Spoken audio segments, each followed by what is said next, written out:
بسم اللہ الرحمن الرحیم۔ محترم ناظرین، السلام علیکم۔ آج کی ویڈیو میں ہم پیغمبر اسلام صلی اللہ علیہ وآلہ وسلم پر غار حرا میں نازل ہونے والی پہلی وحی کے حالات بیان کریں گے۔ پیغمبر اسلام صلی اللہ علیہ وآلہ وسلم کی عمر مبارک 25 سال تھی جب آپ کی شادی حضرت خدیجہ سے ہوئی۔ 35ویں سال کے بعد سے پیغمبر اسلام صلی اللہ علیہ وآلہ وسلم نے حضرت خدیجہ رضی اللہ تعالی عنہا کے کاروبار میں حصہ لینا بند کر دیا اور اسے اپنے منتخب کردہ نمائندوں کے حوالے کر دیا۔ اب پیغمبر اسلام کو ضرورت نہیں ہر جگہ جانے کی، چنانچہ آپ مکہ میں ہی قیام کرتے ہیں۔ 36ویں سال سے پیغمبر اسلام کا طریقہ یہ ہو گیا کہ پیغمبر شہر چھوڑ کر اکثر شہر سے باہر نکل جاتے ہیں۔ ایک پہاڑ ہے مکے اور منی کے درمیان جس کا نام ہے جبل نور، اسی کو فاران بھی کہا گیا ہے۔ اس پہاڑ کی چوٹی پہ ایک غار بنا ہوا ہے جسے غار حرا کے نام سے جانا جاتا ہے۔ آج کل تو یہ پہاڑ مکہ کے اندر آ گیا ہے، اس وقت یہ مکے سے تقریباً 3 دن دور مانا جاتا تھا۔ جب پیغمبر اسلام وہاں جاتے تو اکثر ہفتے اور 10 دن تک وہاں رہتے تھے۔ چنانچہ جناب خدیجہ اپنے ہاتھ سے جو کا ستو بنا کر پیغمبر اسلام کے سپرد کرتی تھیں۔ پیغمبر اسلام ستو اور پانی کو اپنے ساتھ لے جاتے تھے اور پورا ہفتہ یا 10 دن اس غار کی تنہائی میں اس طرح گزارتے تھے کہ کھانے کے وقت ستو کو پانی میں گھول کر پی لیا، یہی پانی بن گیا، یہی کھانا بن گیا۔ پیغمبر اسلام جب جاتے تھے تو پہلے کعبے میں حاضری دیتے تھے، پھر غار حرا جاتے تھے، اور اسی طرح جب واپس آتے تھے تو پہلے غار حرا سے کعبے میں تشریف لاتے اور وہاں طواف کر کے پھر اپنے گھر میں تشریف لاتے تھے۔ گھر آ کر 2-4 دن قیام کیا اور پھر پیغمبر اسلام غار حرا میں تشریف لے جاتے۔ اسی عرصے میں رسالت کا آغاز ہونے کی خبریں پیغمبر اسلام کو ملنے لگیں۔ علماء فرماتے ہیں کہ پیغمبر اسلام نبی تو پہلے سے تھے، جیسا کہ خود نبی کریم صلی اللہ علیہ وآلہ وسلم کا ارشاد ہے، کنتو نبیًا و آدم بین الماء والطین۔ میں اس وقت بھی نبی تھا جب آدم پانی اور گیلی مٹی کے مرحلے سے گزر رہے تھے، لیکن رسالت یعنی دوسروں تک نبوت کو پہنچانے کا حکم پیغمبر اسلام کو ابھی نہیں آیا تھا، اور ولادت سے لے کر 37ویں سال تک پیغمبر کو کوئی وحی بھی نہیں آئی تھی۔ 37 سال سے وہ زمانہ شروع ہوا جسے علماء اسلام نے زمانہ تحنس کا نام دیا ہے۔ اس زمانے میں پیغمبر اسلام غار حرا میں عبادت کیا کرتے تھے اور اسی دوران پیغمبر اسلام کو خواب آنے لگے۔ آپ صلی اللہ علیہ وآلہ وسلم کو الہام ہونے لگا اور آپ تک فرشتوں کی آواز آنے لگی، کیونکہ جیسے جیسے 40واں سال قریب آ رہا تھا ویسے ویسے فرشتوں کی آمد و رفت بڑھ گئی تھی، لیکن ابھی حکم پروردگار نہیں تھا، اس لیے فرشتے براہ راست رسول کریم کے سامنے نہیں آتے تھے، صرف پیغمبر اسلام ان کی آواز سنتے تھے۔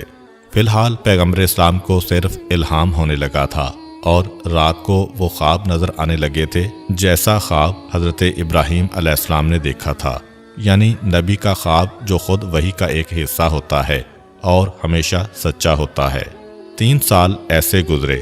تاریخ یہ بتاتی ہے کہ جب 39واں سال ختم ہو رہا تھا اور 40واں سال شروع ہونے والا تھا، تب ایک تبدیلی اور آئی۔ وہ یہ کہ پیغمبر اسلام کی زندگی میں ہمیشہ سے یہ خصوصیت تو تھی کہ اعلان رسالت سے پہلے بھی اپنے بچپن میں بھی پیغمبر اسلام جس پتھر کے قریب جاتے تھے وہ سلام کرتا تھا، جس درخت کے قریب جاتے تھے اس کی شاخیں جھک جایا کرتی تھیں، جس جانور کے قریب سے جاتے تھے وہ احترام کرتا تھا۔ لیکن 40 سال کے آغاز میں تب یہ تبدیلی آ گئی کہ اب جو پتھر سلام کرتے ہیں وہ پہلے تو خالی السلام علیکم کہتے تھے، اب السلام علیکہ یا رسول اللہ کہتے ہیں۔ اب جو درخت سلام کرتے ہیں وہ پیغمبر اسلام کو رسول اللہ کا خطاب دے کر سلام کرتے ہیں۔ جانور جب سلام کرتے ہیں تو السلام علیکہ یا رسول اللہ۔ اب پروردگار عالم کی جانب سے ان جمادات و حیوانات کو حکم ملا اور یہ رسول کو رسول کہہ کر پکار رہے ہیں، یہاں تک کہ ایک رات کو پیغمبر اسلام نے بھی خواب میں دیکھا کہ ایک فرشتہ آتا ہے اور آنے کے بعد السلام علیکہ یا رسول اللہ کہہ کر پیغمبر اسلام کو سلام کرتا ہے۔ اسی دوران پیغمبر اسلام کی عمر 40 سال مکمل ہو گئی۔ لیکن پیغمبر اسلام نے اس کے 4 مہینے بعد اعلان رسالت کیا، یعنی ربیع الاول کے مہینے میں آپ کی ولادت ہوئی تھی اور 27 رجب کو آپ صلی اللہ علیہ وآلہ وسلم نے اعلان رسالت کیا۔ جب پیغمبر اسلام نے فرشتے کو خواب میں دیکھا، اس کے 1 یا 2 مہینے بعد جب ایک مرتبہ اپنے طریقے کے مطابق پیغمبر اسلام غار حرا کی جانب تشریف لے جا رہے تھے، اس وقت پیغمبر اسلام نے پہاڑیوں پر ایک شخص کو کھڑے دیکھا جو پیغمبر کو مخاطب کر کے کہتا ہے، السلام علیکہ یا رسول اللہ۔ پیغمبر اسلام نے سوال کیا، ومن انتا، تو کون ہے؟ جواب دیا، انا جبرائیل، میں جبرائیل ہوں۔ جبرائیل انسانی شکل میں آئے تھے، اس لیے پیغمبر اسلام یہ سوال کر رہے ہیں۔ یعنی اس دنیا میں تشریف لانے کے بعد سے 40 سال گزر گئے اور اب جبرائیل پیغمبر اسلام کے سامنے آئے اور السلام علیکہ یا رسول اللہ کہہ کے تشریف لے گئے۔ یہ سارے خواب، یہ الہامات، یہ فرشتوں کی آوازیں، یہ جانوروں، پتھروں اور درختوں کے طریقے میں تبدیلی، یہ خواب میں فرشتے کا آ کے سلام کرنا، یہ جبرائیل کا آ کے رسول کہنا، یہ سب چیزیں پیغمبر اسلام کو بتا رہی ہیں کہ اب وہ وقت بالکل قریب آ رہا ہے کہ جب مجھ پر یہ ذمہ داری عائد ہونے والی ہے کہ میں اپنی نبوت کو عوام تک پہنچاؤں، یعنی اپنی رسالت کا اعلان کروں۔ یہاں پہ سوال یہ پیدا ہوتا ہے کہ 40 سال کی عمر میں پیغمبر اسلام کو یہ حکم ملا، لیکن اس سے پہلے جو 40 سال رسول کے گزرے ہیں، کیا ان 40 سالوں میں رسول کا اور اللہ کا آپس میں کوئی رابطہ نہیں تھا؟ کیونکہ کہا تو یہی جاتا ہے کہ سب سے پہلے وحی جو آئی وہ 40ویں سال آئی، تو اللہ اور رسول کے درمیان ان 40 سالوں میں رابطے کا ذریعہ کیا تھا؟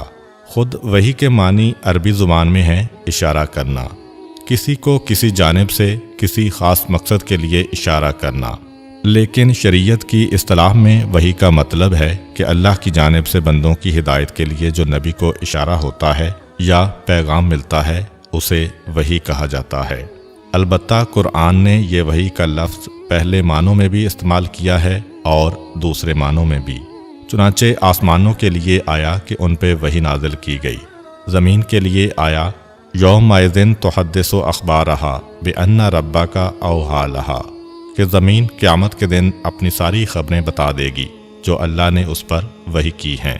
تو زمین کے لیے کہا کہ اس پہ وحی آتی ہے، فرشتوں کے لیے کہا کہ وحی آتی ہے، شہد کی مکھی کے بارے میں بھی ہے کہ اس پر وحی آئی، حضرت موسیٰ علیہ السلام کی والدہ پہ وحی آئی۔ تو وحی کا لفظ قرآن میں تمام مخلوقات کے لیے استعمال ہوا ہے کہ انسانوں پر وحی ہوئی، جانوروں پر وحی ہوئی، آسمان پہ وحی ہوئی، زمین پہ وحی ہوئی، ملائکہ پہ وحی ہوئی، شیطان تک کے بارے میں آیا ہے کہ شیطان اپنے اولیاء کو وحی کرتا ہے۔ لیکن اس وقت جس وحی پہ ہماری گفتگو ہو رہی ہے کہ اللہ کی جانب سے اپنے رسول پر بندوں کی ہدایت کے لیے جو وحی نازل ہوتی ہے، یہ 5 طریقوں سے آ سکتی ہے۔ قرآن کریم میں 3 کا اشارہ ہے، لیکن 5 طریقے وہ ہیں جنہیں آسانی کے لیے سمجھا جا سکتا ہے۔ وحی کا پہلا طریقہ ہے نبی کے دل میں کوئی بات آ جانا، جسے عام بندوں کے لیے الہام کہتے ہیں، مگر نبی کے لیے یہ بھی وحی ہے، اور اس کی مثالیں روایات میں موجود ہیں کہ پیغمبر اسلام نے کئی مقام پہ کہا کہ میرے پروردگار نے میرے دل میں یہ بات ڈالی۔ یہ وحی کا وہ طریقہ ہے جس کے لیے جبرائیل علیہ السلام کی ضرورت نہیں ہے۔ 40ویں سال ہی وحی نہیں آئی، بلکہ نبوت کی پوری زندگی یہ سلسلہ رہا۔ دوسرا طریقہ بڑا مشہور ہے، خواب کے ذریعے سے وحی آنا، جیسا کہ حضرت ابراہیم علیہ السلام کو خواب کے ذریعے سے حکم ملا کہ اسماعیل علیہ السلام کو ذبح کرو۔ اور پیغمبر اسلام کے بارے میں تو بہت ہی مشہور واقعہ ہے کہ مکہ کیسے فتح ہوا۔ اللہ کے رسول نے مدینے میں ایک رات کو سوتے وقت یہ خواب دیکھا کہ میں احرام پہن کر خانہ کعبہ کا طواف کر رہا ہوں، اور اگلے دن حکم دیا کہ مجھ پر وحی آ گئی ہے کہ مجھے مکے جانا ہے، جس کا تذکرہ قرآن کے 48ویں سورہ فتح میں ہے کہ اے اللہ کے رسول، ہم نے تمہارے خواب کو سچا کر دکھایا۔ تیسرا طریقہ ہے کہ فرشتے کا اپنی اصلی شکل میں آ کر وحی پہنچانا، وہ چاہے جبرائیل علیہ السلام ہوں یا اسرافیل علیہ السلام، لیکن زیادہ تر حضرت جبرائیل علیہ السلام ہی آئے۔ یہ وہ طریقہ ہے کہ جس کا 40 سال کے بعد آغاز ہوا۔ 40 سال سے پہلے خواب کے ذریعے وحی آ رہی تھی، دل کے ذریعے وحی آ رہی تھی، مگر تیسرا طریقہ فرشتے کے ذریعے سے وحی کا آنا یہ 40ویں سال سے شروع ہوا، جس کے بارے میں ایک روایت ہے۔ عثمان ابن مظعون رضی اللہ عنہ پیغمبر اسلام کے انتہائی جلیل القدر صحابی ہیں۔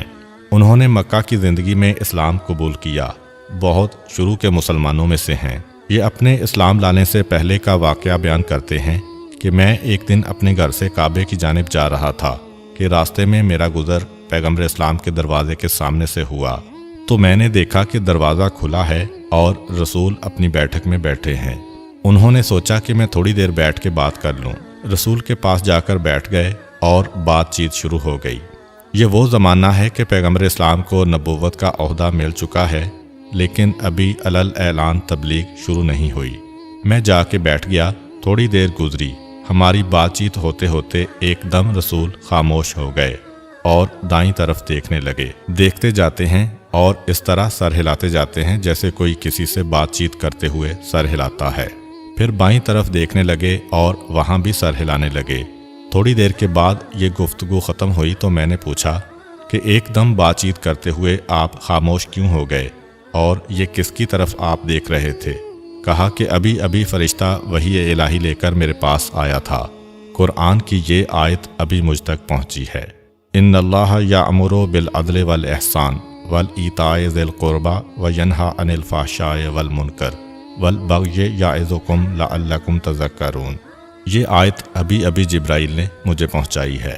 عثمان ابن مظعون رضی اللہ عنہ کہتے ہیں کہ یہ کلام سن کے میں وہاں سے چلا گیا۔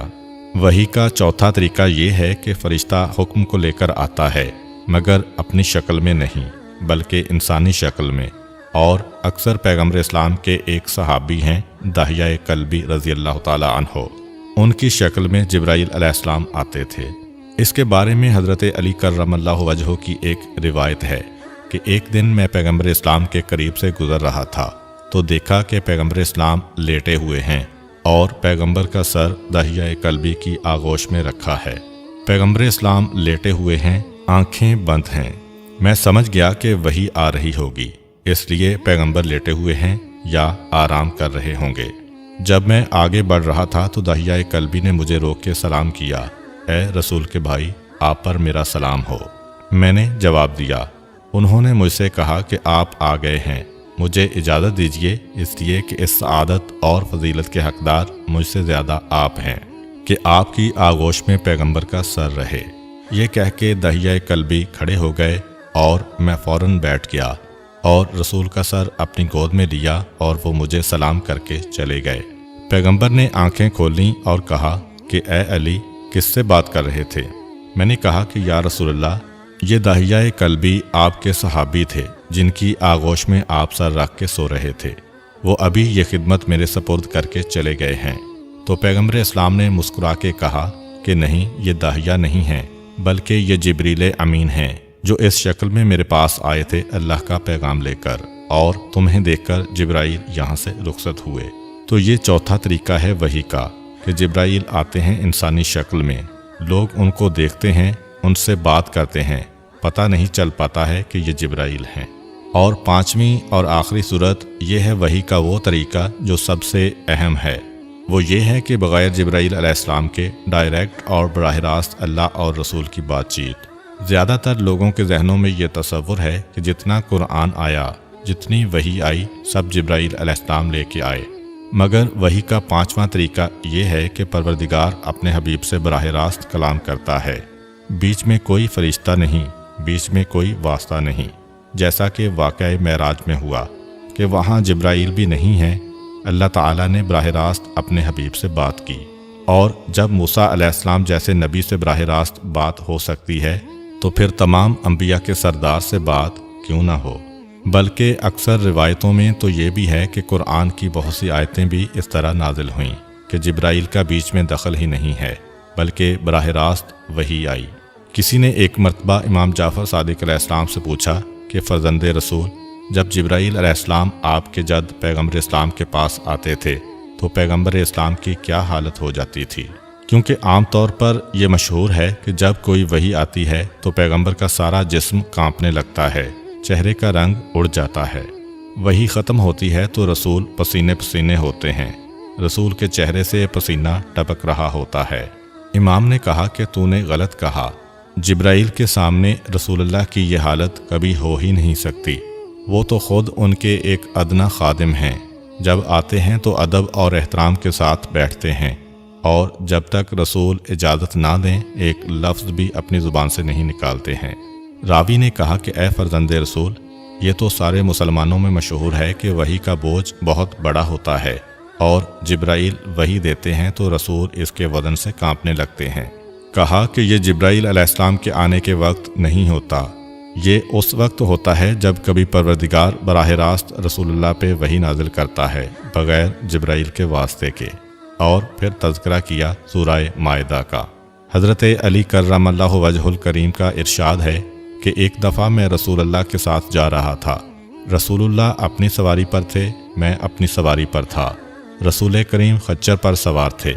ایک دم وہ خچر رک گیا اور میں نے تھوڑی دیر کے بعد دیکھا کہ پیغمبر کا جسم کانپ رہا ہے، سارے جسم سے پسینہ نکل رہا ہے، اور پیغمبر کا خچر اس طرح سے جھکتا چلا جا رہا ہے کہ مجھے ایسا محسوس ہوا کہ جیسے اس کا پیٹ زمین سے لگ جائے گا۔ تھوڑی دیر تک یہ کیفیت رہی کہ ایسا لگ رہا تھا کہ خچر میں کھڑے ہونے کی طاقت نہیں ہے، اتنا وہ کمزور ہو گیا، اور پھر تھوڑی دیر کے بعد یہ حالت ختم ہو گئی۔ پیغمبر اسلام نے ایک مرتبہ مجھے دیکھا، میں نے سوال کیا کہ اے اللہ کے رسول کیا کیفیت ہے؟ کہا کہ ابھی ابھی پروردگار نے براہ راست سورہ مائدہ کی کچھ آیتوں کو نازل کیا ہے، تو جب براہ راست وحی آتی ہے اس وحی کا وزن اتنا ہوتا ہے کہ جس جانور پر پیغمبر اسلام ہیں اس کی کمر ٹوٹنے لگتی ہے، اور وحی کے اس طریقے کے بعد پیغمبر اسلام کمزوری محسوس کرتے تھے، ورنہ دوسرے 4 طریقوں میں کوئی کمزوری محسوس نہیں ہوتی تھی۔ یہ ایسا سلسلہ ہے کہ جس میں جبرائیل کی ضرورت نہیں ہے، بلکہ براہ راست رسول اللہ سے گفتگو کرتے ہیں۔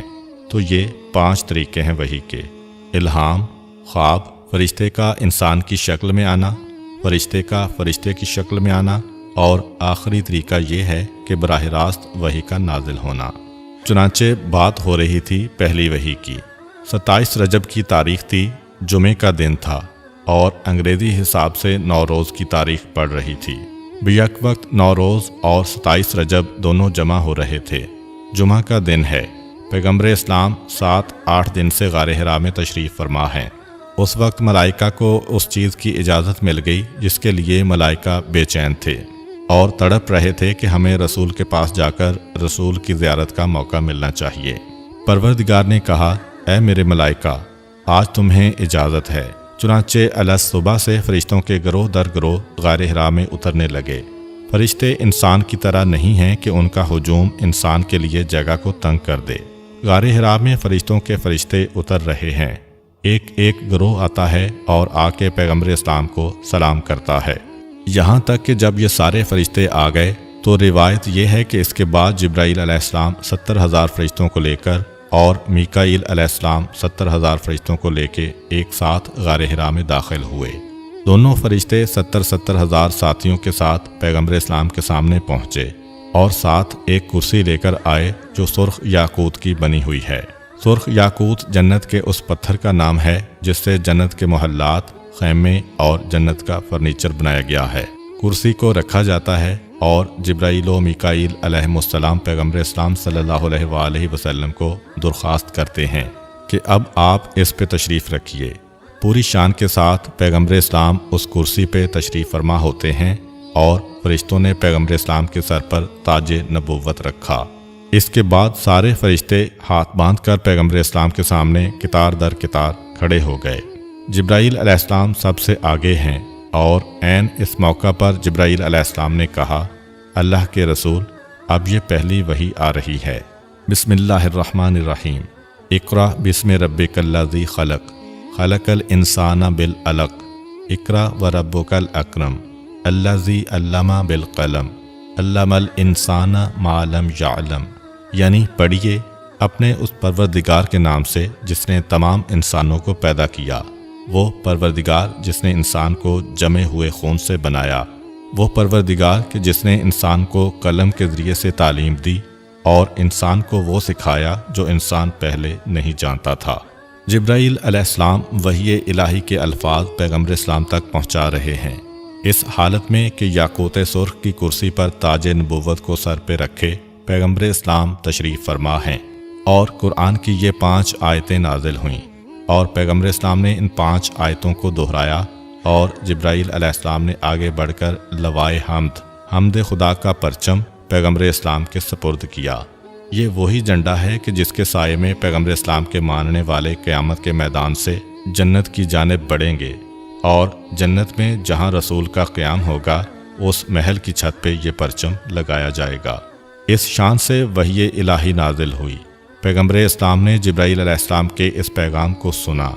روایت یہ ہے کہ ان 5 آیتوں کو سننے کے بعد پیغمبر اسلام اپنے مقام سے بلند ہوئے، پھر ادب اور احترام سے فرشتے 2 قطاروں میں کھڑے ہو گئے۔ پیغمبر اسلام ان دونوں کے درمیان سے نکلے۔ باہر آتے ہوئے لوائے حمد یعنی اس جھنڈے کو دوبارہ جبرائیل علیہ السلام کے سپرد کیا گیا، اور اب جو پیغمبر اسلام باہر آ رہے ہیں تو اس وقت جتنے بھی درخت، پتھر اور جانور راستے میں ہیں، حتیٰ کہ روایت یہ ہے کہ اس وقت خانہ کعبہ تک سب کی جانب سے ایک ہی آواز بلند ہو رہی تھی، السلام علیکہ یا رسول اللہ، السلام علیکہ یا رسول اللہ۔ پیغمبر اسلام غار حرا سے باہر آئے۔ جبرائیل جانا چاہتے ہیں۔ جاتے جاتے کہا کہ بس ایک آخری پیغام اور جو آپ کو عن قریب مل جائے گا۔ پیغمبر اسلام غار حرا سے باہر آئے اور آہستہ آہستہ چلتے ہوئے اپنے گھر کی جانب روانہ ہوئے۔ گھر میں جاتے ہی پیغمبر اسلام صلی اللہ علیہ وآلہ وسلم بستر میں لیٹ گئے۔ کئی دنوں کے بعد پیغمبر اسلام واپس آئے ہیں۔ جناب خدیجہ رضی اللہ تعالی عنہا سے کہا کہ مجھے ایک چادر اوڑھا دو، میں آرام کرنا چاہتا ہوں۔ جناب خدیجہ نے چادر لا کے پیغمبر اسلام کو اوڑھا دی۔ اس دوران سورہ مدثر کی پہلی 7 آیات نازل ہوئیں۔ بسم اللہ الرحمن الرحیم، یا ایہا المدثر قم فانذر وربک فکبر وثیابک فطہر والرجز فاہجر ولا تمنن تستکثر وَلِرَبِّكَ فَاصْبِرْ۔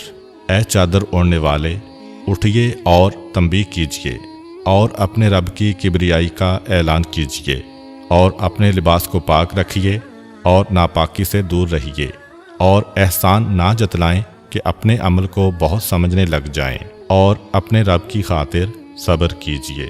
قم فانذر، اٹھیے اور تنبیہ کیجیے کا پیغام سن کر پیغمبر اسلام چادر کو الٹ کے اپنے مقام سے کھڑے ہوئے، قبلے کا رخ کیا اور اپنے کانوں میں انگلیاں داخل کر کے اللہ اکبر کی صدا 2 یا 4 دفعہ بلند کی، جو اب تک اسلام میں مستحب ہے حالت اذان میں۔ بعض روایتوں میں یہ ہے کہ یہ آواز دنیا کے تمام موجودات تک پہنچ گئی، اور ان میں سے جس نے اس کا جواب دیا وہی پیغمبر اسلام کا ماننے والا بنا۔ یہ آواز پیغمبر اسلام دیتے ہیں حکم قرآنی کے احترام میں اور حکم قرآنی پر عمل کرنے کے لیے۔ اسی موقع کے متعلق حضرت علی کرم اللہ وجہہ فرماتے ہیں کہ جیسے ہی پیغمبر نے اللہ اکبر کہا، میں نے دیکھا کہ ایک انتہائی خوفناک آواز بلند ہوئی۔ میں نے آگے بڑھ کر پیغمبر اسلام سے سوال کیا کہ اے اللہ کے رسول، یہ آواز کیسی تھی؟ آپ نے اللہ اکبر کہا۔ اس کے جواب میں اللہ اکبر تو آ رہا ہے، مگر یہ خوفناک و ہیبتناک آواز کیسی ہے؟ جواب دیا، اے علی، یہ شیطان کے چیخنے کی آواز ہے، کیونکہ آج شیطان مایوس ہو گیا۔ روایت میں ہے کہ 4 ایسے مقام تھے کہ جب شیطان نے چیخ ماری ہے۔ پہلا موقع جب شیطان نے سجدہ نہیں کیا اور اسے بارگاہ الہی سے نکال دیا گیا۔ دوسرا موقع جب اسے جنت اور آسمانوں سے بھی نکال دیا گیا۔ تیسرا موقع جب پیغمبر اسلام نے اس طرح اعلان رسالت کیا، اور چوتھا موقع جب الحمدللہ کا سورہ نازل ہوا۔ یہ 4 مواقع ایسے ہیں کہ شیطان ان موقعوں پر بالکل مایوس ہو کر چلا گیا۔ پیغمبر اسلام کہتے ہیں کہ اے علی، آج شیطان مایوس ہو گیا کہ اب کوئی اس کے ساتھ نہیں چلے گا، اب کوئی اس کے راستے پر چلنے والا نہیں ہے۔ تو اس طرح پیغمبر اسلام پر ایک ہی دن میں 2 الگ الگ وحیاں نازل ہوئیں۔ پہلی وحی اقرا بسم ربک الذی خلق والی، اور دوسری سورہ مدثر کی آیتیں۔